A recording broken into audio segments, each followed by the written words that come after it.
Hello everybody and welcome back to another episode of Kurt's, Eat At. It is dry January and it is calorie counting season. Today I'm going to do something that I haven't done yet on my YouTube channel before. I'm actually going to go back and redo something that I have done before, but not as a feature episode.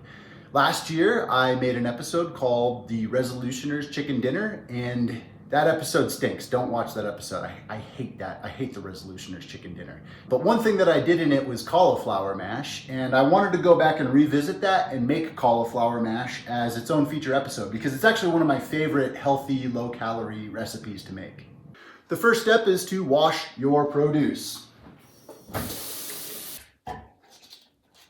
Get all the leaves off the bottom of it, get just the cauliflower, and then you're going to chop it up. And then you don't have to take the core out of this, but I do like to take like the majority of the core out of it. And then you should end up with, a couple of pieces of cauliflower that should break apart nice and easily. We're trying to replicate mashed potatoes as much as possible here, just a low carb, low calorie alternative to mashed potatoes. So I like to just exercise all of the principles that I use when I make mashed potatoes, when I make cauliflower mash. Same as you would with potatoes, you cut it up into small bite-sized chunks and then boil them. We're actually gonna steam this, you can boil it, but we're gonna steam this and cut it up into small little bite-sized chunks, just like you're making mashed potatoes, right? So get your cauliflower into, you don't have to get it like perfectly, uniform in size and shape. This is what it looks like, our fully prepped and cut up cauliflower. Long story short, I literally just decided that I have another head of cauliflower in the fridge and it makes no sense to cook it later, so I just decided to cut it up off camera and add it to this recipe. But as always, for the exact measurements and the exact recipe, check out the link in the description to go to my website, which has this recipe and all my other recipes. So I've got a colander inside of a pot here, and you want to get the pot filled up just to about the bottom of the colander, just touching the bottom of your cauliflower. And what I like to do actually is take my sprayer and I like to spray down the top of the cauliflower. I like to get the cauliflower nice and wet in the process while I fill up the pot, because that kind of allows the cauliflower to soak up some water and it gets even more soft as it cooks. I just got a new dishwasher. I'm really excited about it. So don't worry about the cauliflower fitting in and having the lid sit nice and flush.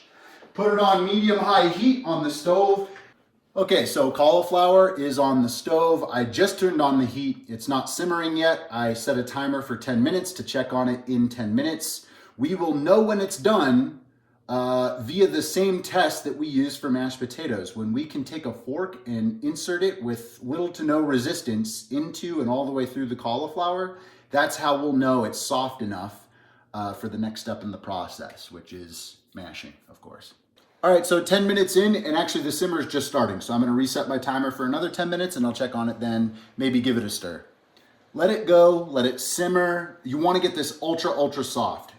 It's hard to overcook it, just don't undercook it. Then another 10 minutes, we're gonna check on them. Ooh. Definitely not ready yet, but they're coming along. If I can rotate these a little bit without making too much of a mess here. Don't worry about stirring them too much. I just tried to get them jumbled up so some of the lower level pieces are now higher, some of the higher level pieces now lower. Another 10 minutes and it'll probably be done.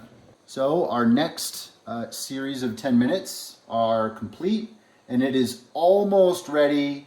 Look how soft this is. It's not quite there yet, but it is almost there.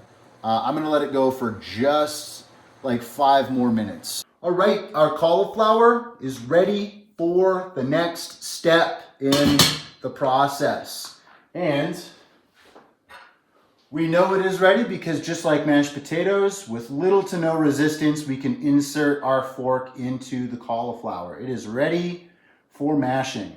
I usually use my food processor for this, but since I made an extra special lot of cauliflower, I'm gonna use my KitchenAid because I can fit more in here. So try not to make too much of a mess by transferring this to whatever device you end up using to mash your cauliflower. And before we add too many ingredients to it, we're gonna go ahead and give it a stir and get this out of its traditional cauliflower head form. Slowly turning it up to the stir setting. You're gonna add some cream cheese to this, 1 ounce per head of cauliflower. This is 1/3 fat. I prefer to use fat-free, but this is all the grocery store had, so this is fine. Or you can use regular cream cheese too if a splash of almond milk.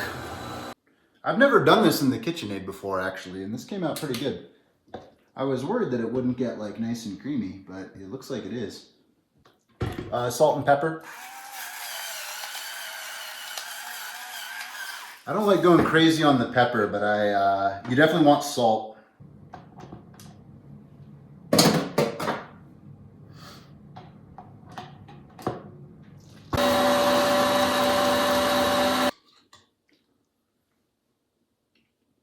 Okay, nice. I made 2 adjustments after my first taste test. The first thing I did is I added more salt, and the second thing I did to make it come out smoother and more whipped, I put on my whisk attachment, which definitely worked really well to help break up all the little chunks. So it is much smoother and creamier now that I've added this whisk attachment. Look at us go. We're learning together and experimenting together. Isn't this fun? Isn't this neat? We learned something today. We should make a series where I try recipes. Actually, that's a good idea. I should make a series where I make a recipe for the first time, or I try a recipe with like a new method or a new strategy called like, you know, Experiment at Kurt's or like Kurt Labs, you know. Ready? Good boy, good boy. Oh, you're making a mess. Yeah, this is it. This is our final product. Tell me that this does not look exactly like mashed potatoes. This looks really good. I think this came out well.